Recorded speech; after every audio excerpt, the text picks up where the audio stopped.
এদেরকে কেন দলে রাখা হয়, কেনই বা খেলানো হয়? এদের কি রিপ্লেসমেন্ট নেই? বিসিবির হাতে কি কোনো অপশন নেই? কোচ চন্দিকা হাথুরু সিং এর কি কোনো স্পেশাল ম্যাজিক নেই?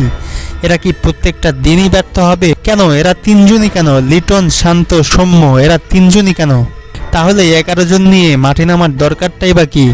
সোজা 8 জন নিয়ে মাঠে নামলেই তো হয়।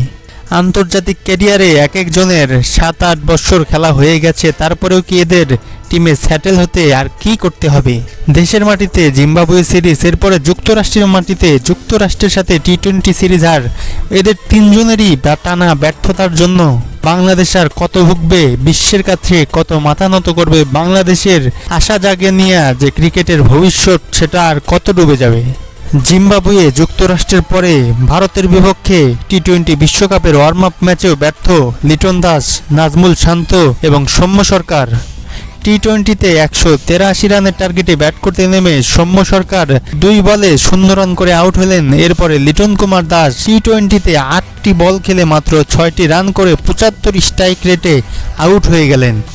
আর আমাদের ক্যাপ্টেন, একে ক্যাপ্টেন বলবো না কি বলবো এটাই তো ভেবে পাই না। একজন ক্যাপ্টেন যখন 6টা বল খেলে 0 রান করে আউট হয়, এর থেকে আর লজ্জার কি আছে? বাংলাদেশের মানুষ এসব পারফরমেন্স থেকে মুক্তি চায়। বাংলাদেশের মানুষ হাথুরু সিং এর কোচিং প্যানেল থেকে মুক্তি চায়। বাংলাদেশের মানুষ এর একটা সুরাহা চায়। নাজমুল হাসান পাপনের অপসারণ চাই।